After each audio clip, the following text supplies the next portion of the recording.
que les contaré ocurrió en La Habana, a mediados del siglo XIX, cuando la realidad y las leyendas caminaban juntas por las calles de la isla. En una calle estrecha de La Habana Vieja, apareció una librería, que no figuraba en ningún mapa, ni en la memoria de los hombres. Su dueño, un hombre al que todos llamaban el Árabe, no hablaba, pero parecía conocer el destino de cada persona que cruzaba su puerta. Sus libros no contaban historias, las guardaban. Algunos decían que en sus páginas aparecían nombres de personas que aún no habían nacido. Otros juraban que quien leía demasiado no volvía a ser el mismo. En aquella librería, donde pocos entraban, y menos aún comprendían lo que allí ocurría, había un joven, Tomás, un muchacho cubano, pobre, curioso, y más inteligente de lo que su apariencia dejaba ver. Era el único que podía entender al árabe.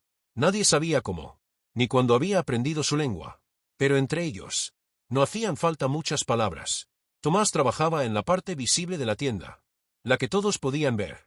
Allí atendía a los pocos clientes que se atrevían a entrar, porque los libros eran demasiado caros, demasiado extraños, y a veces demasiado peligrosos.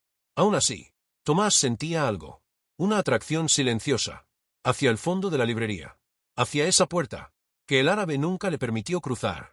Pero cada vez que se abría, aunque fuera por un instante, Tomás lo sentía, como si algo, desde el otro lado, lo estuviera llamando. Tomás era el único que entendía al árabe, y trabajaba en la parte de la librería que todos veían, pero siempre sintió que el verdadero secreto estaba detrás de la puerta.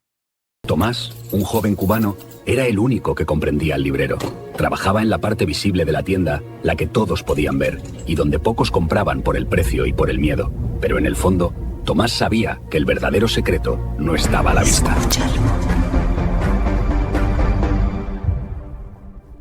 Cecilia no iba a la librería por casualidad. Era la novia de Tomás, el joven que trabajaba allí, y el único que entendía al misterioso librero. Pero no era el amor lo que la hacía regresar cada día. Era otra cosa, algo más profundo, más oscuro. Mientras Tomás atendía en silencio, ella se perdía entre los estantes, tocando libros que parecían reconocerla. Cecilia no solo leía, se escondía, porque el árabe siempre estaba cerca, observando, esperando, y aunque Tomás no lo comprendía, comenzaba a sentirlo. Cecilia ya no buscaba libros, buscaba algo más, algo que estaba detrás de una puerta, que nunca debía abrirse, porque en aquella librería hay quienes entran por curiosidad, y otros, porque ya han sido él. Otros negociaban su destino. ¡Cecilia! ¡Vete! Pero la verdadera librería no estaba a la vista. Detrás de aquella puerta, a la que solo unos pocos podían acceder, ocurría el verdadero negocio. No entraban curiosos, entraban los escogidos. La sacerdotisa yoruba, el rico acaudalado, el médico, el cura de la ciudad, todos cruzaban esa puerta, con el mismo rostro, preocupados, inquietos, como si el mundo ya no tuviera respuestas para ellos. Y todos salían igual, en silencio, aliviados, como si hubieran encontrado algo que no debía ser encontrado. Pero nadie compraba libros, porque allí no se vendían historias. Se consultaba un solo libro, un libro antiguo, cerrado para todos, menos para el árabe. Un libro que no contaba el pasado, ni el presente, sino todos los secretos, incluso aquellos que aún no habían ocurrido. Y quien lo consultaba no salía con un libro, salía con su destino. Escúchalo. El cuarto no era una habitación común. Estaba sellado, cubierto por una magia antigua, tan vieja que ni el tiempo se atrevía a tocarla. Cuando la puerta se cerraba, el mundo quedaba afuera, y lo que ocurría dentro no podía escapar, porque en ese lugar se abría el libro, y cuando el libro se abría, no solo revelaba verdades, liberaba maldiciones, susurros, destinos que aún no habían ocurrido, sombras que no pertenecían a este mundo, pero ninguna de ellas podía cruzar el umbral, porque el árabe no solo era guardián del libro, era guardián del límite. Antes de cada consulta, Cubría a los elegidos Cecilia. con una manta, no de terror, sino de protección, una barrera invisible entre ellos y lo que el libro estaba dispuesto a mostrar. Porque ver no era gratis, y salir no siempre estaba garantizado. Cuando la librería cerraba y las sombras quedaban atrás, Tomás volvía a ser solo un joven más, y Cecilia, solo Cecilia, juntos, recorrían las calles de La Habana, caminaban sin prisa, entre faroles y balcones abiertos al mar. Hablaban poco, pero no hacía falta, porque en sus silencios había paz. Por un momento, la ciudad no era misterio, ni destino, ni oscuridad. Era solo amor. You waited. Always.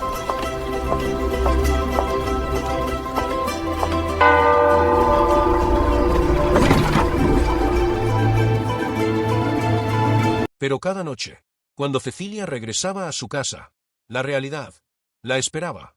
Su madre, postrada, consumida por una enfermedad que nadie podía explicar ni curar. Y entonces, el recuerdo volvía. El libro, ese libro, que no sanaba cuerpos, sino destinos. Cecilia lo sabía, lo había sentido, cada vez que caminaba por la librería, cada vez que la puerta la llamaba. Pero había un problema. El libro. No podías salir del cuarto, nunca, porque todo lo que se abría dentro debía quedarse allí. Era la única regla, la única protección. Y Cecilia lo comprendía, pero también comprendía algo más fuerte. El amor no obedece reglas. Así que empezó a observar, a esperar, a aprender. Notó que el árabe solo abría el cuarto para unos pocos, y siempre los cubría con una manta que no era tela, sino protección. Una barrera entre el mundo y lo que el libro liberaba. Y entonces, Cecilia entendió. Si quería salvar a su madre, no tenía que sacar el poder del libro. Tenía que llevar el libro hasta ella. Aunque eso significara romper el único límite que mantenía todo en equilibrio. Una tarde, cuando el árabe no estaba, el silencio en la librería no era normal. Era una advertencia. Tomás lo sintió. Algo no estaba bien. Pero Cecilia ya no escuchaba. Sus pasos eran rápidos, decididos, como si algo la estuviera guiando. Llegó hasta la puerta. Esa puerta, que nunca debía abrirse. Tomás gritó su nombre, pero fue tarde. Cecilia la empujó, y esta vez, la puerta cedió. El cuarto respiró, un aire antiguo, oscuro, vivo. El libro la esperaba, sin dudar. Lo tomó, y en ese instante, algo cambió. No en la librería, en el mundo. Cecilia corrió, sin mirar atrás, con el destino en sus manos. Y Tomás entendió demasiado tarde que no había forma de detener lo que acababa de comenzar.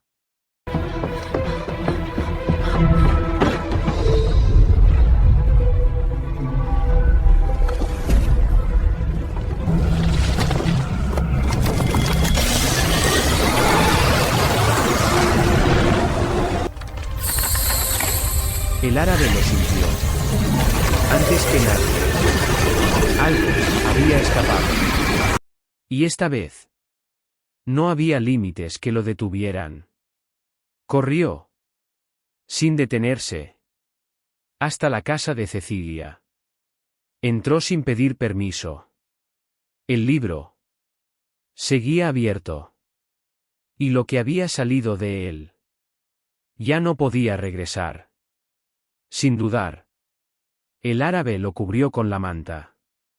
Y el caos se detuvo por un instante. Pero ya era tarde. Miró a Tomás. Y por primera vez, habló. No con calma. Con urgencia. Reúnelos. Llévalos a la iglesia. Es el único lugar donde aún queda protección. Porque lo que había escapado no buscaba un alma. Buscaba una ciudad entera.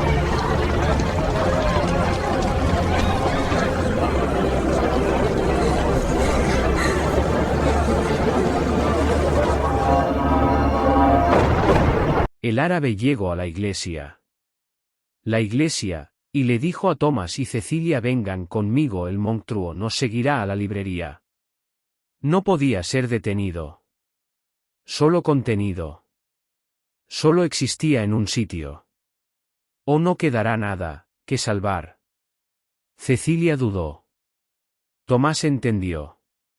Y en ese instante dejaron atrás la última ilusión de seguridad.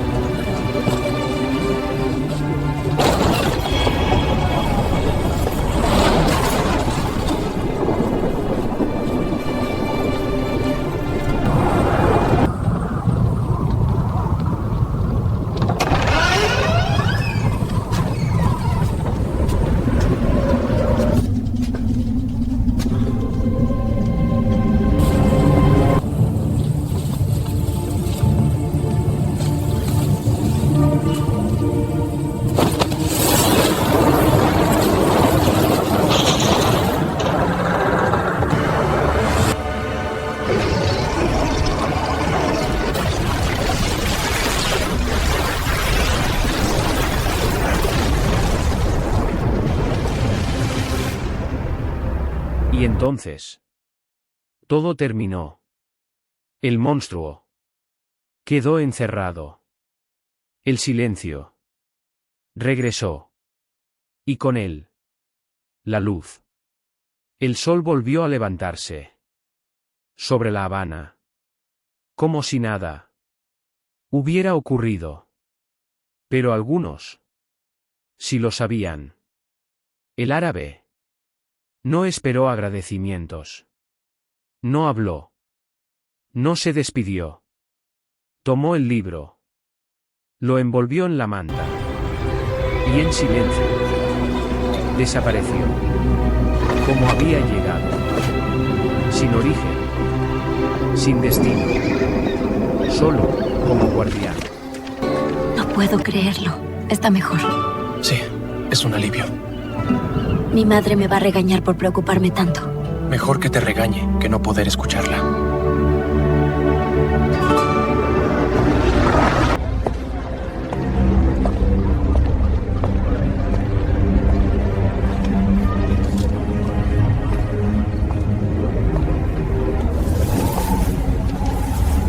Hoy, en La Habana, puedes visitar el lugar donde estuvo la librería, pero hay quienes aseguran que nunca desapareció del todo.